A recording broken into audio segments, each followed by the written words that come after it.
Ketika nikmat tak lagi disyukuri, ketika kebenaran ditolak mentah-mentah, mereka menyaksikan mukjizat yang tak terbantahkan. Hukuman pun datang, gunung-gunung bergemuruh, lautan terbelah, dan tanah menelan mereka dalam sekejap. Tapi di balik murkanya, ada kasih yang tak terbatas. Allah Subhanahu wa Ta'ala tetap membuka pintu ampunan bagi yang mau kembali. Bagaimana selengkapnya? Saksikan kisah yang akan membuat hatimu bergetar hanya di Ramadan Story kali ini.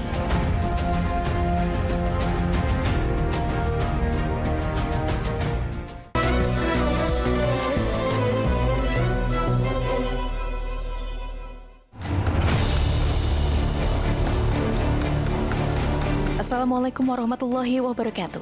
Pemirsa yang dirahmati Allah Subhanahu wa Ta'ala, di tengah-tengah zaman yang penuh dengan kegelapan, di mana manusia terjerambab dalam kebodohan dan kesesatan, Allah memilih satu kaum yang istimewa, bukan tanpa alasan.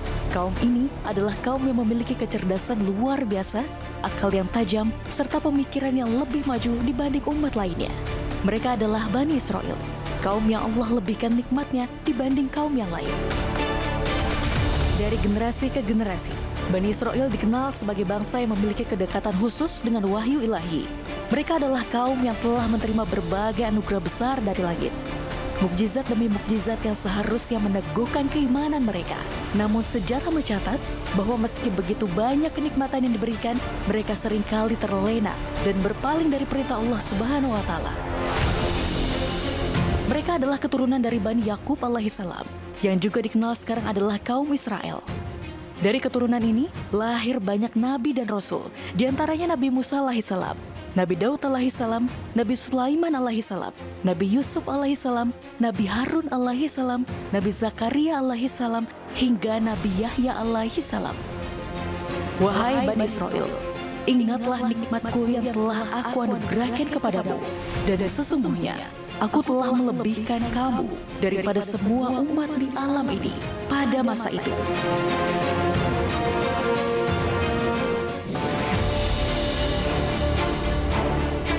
Seorang lelaki tua duduk bersimpuh, tangannya menengadah ke langit, suaranya bergetar dalam doa.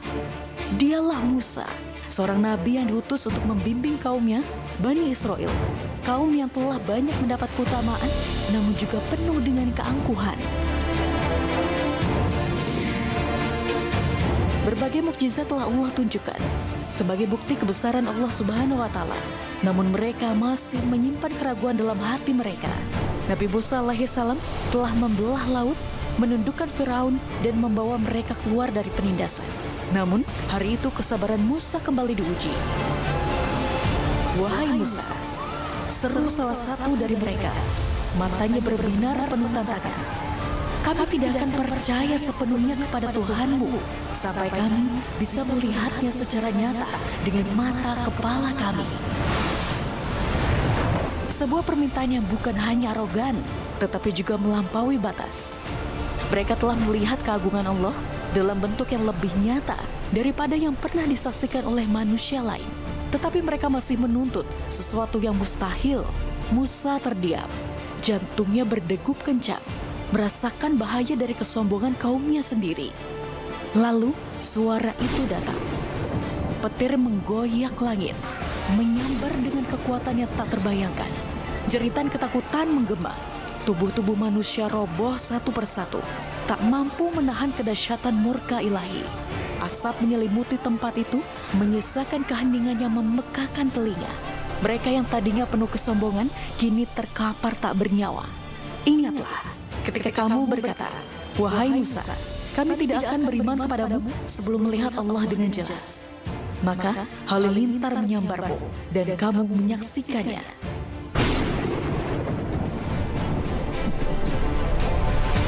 Musa menatap pemandangan itu dengan hati teriris.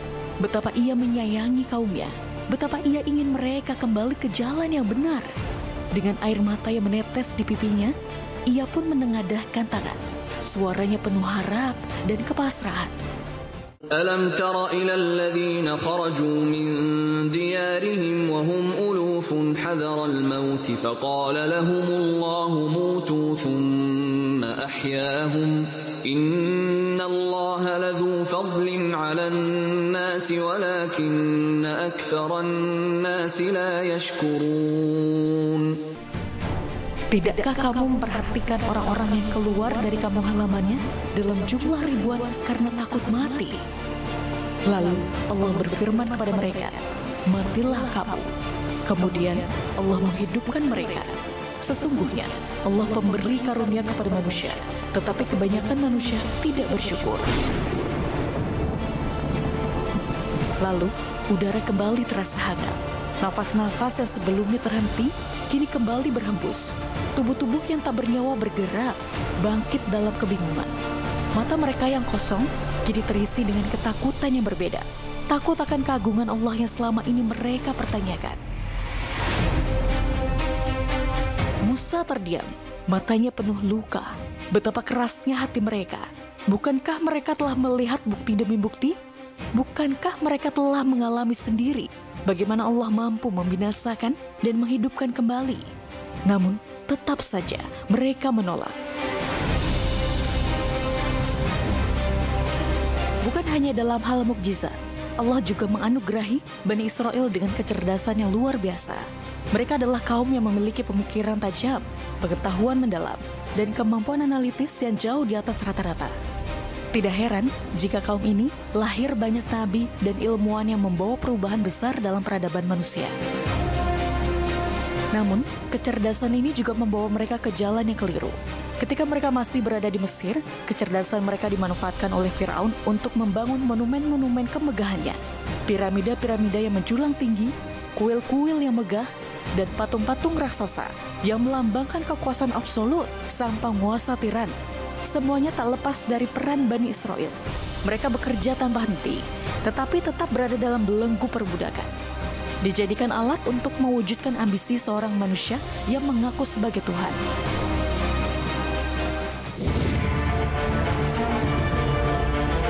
Allah memberikan keistimewaan kepada Bani Israel, tetapi keistimewaan ini juga menjadi ujian bagi mereka.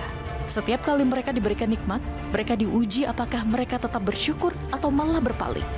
Sejarah membuktikan bahwa mereka kerap tergelincir dalam kesombongan dan kelalaian. Mereka menyangka bahwa kelebihan yang mereka miliki adalah hasil usaha mereka sendiri, bukan pemberian dari Allah. Sejarah terus berulang. Jika kita melihat bagaimana pembentukan negara Israel saat ini, kita akan menemukan pola yang sama. Mereka tetap menjadi kaum yang mendapatkan keistimewaan dan privilege dari bangsa-bangsa adikuasa, seperti Amerika Serikat dan negara-negara Eropa. Dukungan politik, ekonomi, bahkan persenjataan yang mengalir deras kepada mereka memungkinkan Israel bertindak sewenang-wenang terhadap Palestina. Bantuan miliaran dolar digunakan untuk membangun kekuatan militer yang tanpa ampun menggenosida rakyat Palestina yang tak berdosa.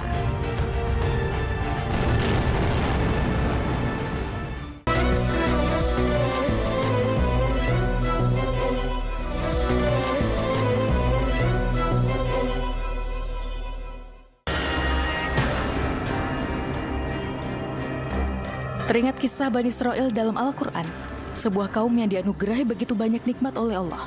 Mereka diberikan mukjizat yang luar biasa, diselamatkan dari kejaran Firaun, dianugerahi makanan dari langit, dan diberikan petunjuk langsung melalui para nabi yang diutus kepada mereka. Namun, sayang seribu sayang, nikmat yang begitu besar itu seringkali mereka abaikan. Seolah-olah hati mereka telah mengeras seperti batu, bahkan lebih keras dari itu. Mereka berulang kali menentang perintah Allah, menawar-nawar hukum yang telah ditetapkan, dan mencari jalan untuk menghindari kewajiban yang diperintahkan kepada mereka. Di antara dosa besar yang mereka lakukan adalah mengikuti hawa nafsu, mengabaikan nilai-nilai moral, dan terjerumus dalam kemaksiatan, termasuk zina. Kisah ini bukan sekadar cerita yang berlalu begitu saja, tetapi sebuah pelajaran besar bagi siapapun yang ingin mengambil hikmah. Mereka yang seharusnya menjadi bangsa yang mulia malah kehilangan arah, terseret dalam gelombang hawa nafsu yang tak terbendung.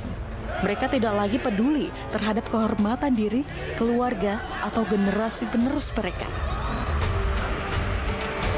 Allah telah memberikan peringatan berkali-kali. Para nabi datang dengan membawa pesan suci, mengingatkan mereka agar kembali ke jalan yang lurus. Namun, hati yang telah dikuasai oleh hawa nafsu sulit untuk menerima cahaya kebenaran. Mereka menutup telinga, mengabaikan nasihat, dan bahkan mencemooh utusan Allah. Hingga akhirnya, azab pun datang, bukan dalam bentuk yang lembut, melainkan kehancuran yang menyeluruh.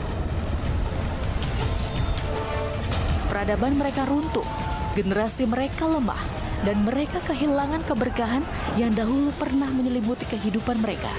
Mereka tercerai-berai, hidup dalam kehinaan, dan tak lagi memiliki kejayaan yang dulu mereka banggakan. Sejarah Bani Israel telah menjadi bukti nyata bahwa menjaga hawa nafsu bukan hanya tentang menjaga diri sendiri, tetapi juga menjaga keberlangsungan suatu bangsa. Bangsa yang mengabaikan nilai-nilai moral akan kehilangan identitasnya, tercerai-berai, dan mudah dikuasai oleh bangsa lain. Betapa banyak kaum yang binasa karena mengutamakan nafsu di atas akal sehat dan wahyu. Betapa banyak peradaban yang lenyap hanya karena manusia lebih memilih jalan kesesatan daripada petunjuk Allah. Ini adalah peringatan bagi kita semua. Jika moralitas suatu bangsa runtuh, maka kehancurannya hanya tinggal menunggu waktu. Kisah Bani Israel adalah cerminan nyata bagi manusia yang sering kali tertipu dengan kenikmatan dunia. Bani Israel yang telah diberikan karunia luar biasa justru lebih memilih hal-hal kecil yang fana dibandingkan keutamaan dari Allah Subhanahu wa Ta'ala. Padahal, kehidupan akhirat lebih tinggi derajatnya dan lebih besar keutamaannya. Betapa sering manusia hari ini melakukan hal yang sama, menukar keabadian dengan kesenangan sesaat, mengejar harta, kekuasaan, dan kenikmatan dunia tanpa memikirkan kehidupan setelah mati. Seolah dunia adalah tujuan akhir, bukan sekedar tempat persinggahan. Namun, bagi mereka yang memahami makna sejati kehidupan, mereka tahu bahwa dunia ini hanya bayangan fata morgana. Apa yang tampak indah di dunia bisa jadi hanyalah ujian yang membutakan. Sementara akhirat adalah tempat yang sesungguhnya, tempat yang di mana segala amal diperhitungkan, di mana kenikmatan hakiki menanti bagi mereka yang bersabar dan taat. Siapa yang menghendaki kehidupan sekarang duniawi, kami segerakan baginya di dunia ini apa yang kami kehendaki bagi siapa yang kami kehendaki. Kemudian kami sediakan baginya neraka jahanam. Dia akan memasukinya dalam keadaan tercela, lagi terusir dari rahmat Allah. Siapa yang menghendaki kehidupan akhirat dan berusaha ke arah itu dengan sungguh-sungguh dan dia adalah mukmin, mereka itulah orang yang usahanya dibalas dengan baik. Tiap-tiap golongan, baik golongan ini yang menginginkan dunia maupun golongan itu yang menginginkan akhirat, kami berikan anugerah dan kemurahan Tuhanmu tidak dapat dihalangi. Perhatikanlah bagaimana kami melebihkan sebagian mereka atas sebagian yang lain. Sungguh kehidupan akhirat lebih tinggi derajatnya dan lebih besar keutamaannya. Janganlah engkau menjadikan Tuhan yang lain bersama Allah, sebab nanti engkau menjadi tercela lagi terhina. Nah pemirsa, lantas apa hikmah dari cerita Ramadan Story kali ini? Mari kita simak penjelasan dari Ustadz Khairil Alam. Assalamualaikum warahmatullahi wabarakatuh. Kisah tentang Bani Israel di dalam surat Al-Isra. Kemudian habis itu beralih Allah menjelaskan tentang ini adalah Al-Quran yang menjadi petunjuk untuk manusia. Artinya bahwa kitab Al-Quran itu untuk seluruh manusia. Jadi kalau sebelumnya kitab Taurat ditujukan kepada Bani Israel, Al-Quran ditujukan kepada seluruh umat manusia. Nah, yang menarik adalah kalau kita baca di dalam surat Al-Isra ayat ke-22, Allah memberikan sebuah larangan. Apa larangannya? La taj'al ma'allahi ilahan akhar. Janganlah engkau mengadakan Tuhan yang lain di samping Allah. Kemudian berikutnya apa? Fataq'uda madhmuman makhdhula. Nanti engkau akan tercela dan terhina. Dan kita bisa lihat kisah yang sebelumnya di dalam surat Al-Isra Allah memperlihatkan bagaimana kesombongan dari Bani Israel. Kemudian ketika mereka melakukan kesombongan, dan puncak kesombongan adalah menjadikan selain Allah menjadi penolong, kemudian mereka akan dihancurkan. Kemudian Allah memberikan sebuah perintah, jangan jadikan Tuhan yang lain selain Allah. Artinya ini tentang ketauhidan. Kemudian perintah berikutnya yang diberikan adalah berbuat baik kepada kedua ibu bapakmu. Jadi perintahnya adalah setelah tauhid diberikan perintah tentang berbuat baik. Dan ada sebuah ayat yang ada doa yang kita mungkin hafal semuanya. Wahfidh lahuma janahadz dzulli minar rahmati wa qur rabbirhamhuma kama rabbayani shaghira. Nah, di dalam awal itu dikatakan rendahkan sayapmu kepada kedua orang tuamu dengan penuh kasih sayang. Nah, artinya apa sih sebenarnya? Kenapa kok bahasanya merendahkan sayap? Maknanya sebenarnya adalah ketika seorang anak dia sudah beranjak dewasa, kemudian dia bisa mandiri, artinya dia bisa terbang kemanapun. Ilmunya luar biasa, ilmunya jauh meninggalkan kedua orang tuanya. Namun ketika di hadapan kedua orang tuamu, rendahkan sayapmu. Ini adalah bentuk yang luar biasa yang Allah berikan di dalam Al-Quran untuk menjadi pelajaran bagi kita. Jadi walaupun posisi kita sebagai seorang yang memiliki kedudukan, memiliki jabatan, ilmu kita hebat, maka ketika berhadapan dengan kedua orang tuamu, maka rendahkan dirimu. Tidak perlu engkau sombongkan di hadapan mereka. Kemudian perintah berikutnya apa? Perintah berikutnya adalah memberikan hak kepada kerabat. Berarti kan bersedekah kepada mereka. Itu adalah haknya mereka. Memberikan kepada fakir, miskin, dan yang lain-lain. Kemudian perintahnya berikutnya apa? Janganlah engkau untuk mendekati zina. Janganlah engkau membunuh anakmu karena masalah rezeki. Nah, yang menarik adalah kenapa kok tentang zina ya? Dan perintahnya diawali dengan tentang ketauhidan, jangan menyekutukan Allah, hanya menyembah kepada Allah saja. Artinya apa sih sebenarnya? Kalau kita pelajari dari awal surat Al-Isra ini bercerita tentang bagaimana membangun masyarakat yang kuat. Komunitas itu akan besar ketika tauhidnya benar. Orang yang bertauhid benar, maka dia akan berbuat baik kepada kedua orang tuanya. Jadi landasan berbuat baik kepada kedua orang tua itu diawali dengan tauhid yang kuat. Kemudian habis itu memberikan hak kepada orang miskin, kerabat, dan yang lain-lain. Dan ternyata tidak melakukan zina. Jadi bagaimana masyarakat akan menjadi kuat? Komunitas itu akan menjadi besar kalau di dalam lingkungannya melakukan zina. Maka hal itu tidak akan mungkin. Bangsa itu tidak akan besar. Jadi langkah awal adalah tauhidnya yang dikuatkan terlebih dahulu. Kemudian baru larangan-larangan berikutnya itu juga jangan dikerjakan. Karena tujuannya Allah memberikan sebuah pengarahan buat kita semuanya. Bangsa yang kuat itu akan terbentuk ketika akhlaknya juga baik. Dimulai dengan hal yang sederhana. Jadi dimulai dari individu. Kemudian ketika individu baik, maka keluarganya akan baik. Keluarganya baik, maka akan masuk ke dalam lingkungan yang jauh lebih besar. Jadi untuk membangun masyarakat, bangsa yang besar, dimulai dari level individu, perbaiki tauhidnya. Demikian, wassalamualaikum warahmatullahi wabarakatuh. Bani Israel telah menyaksikan banyak tanda kebesaran Allah, namun gemerlap dunia membuat hati mereka tertutup dan lupa padanya. Mereka pernah diselamatkan dari kezoliman, melihat mukjizat dan merasakan kasih sayangnya, justru terperdaya oleh keserakahan dan keangkuhan.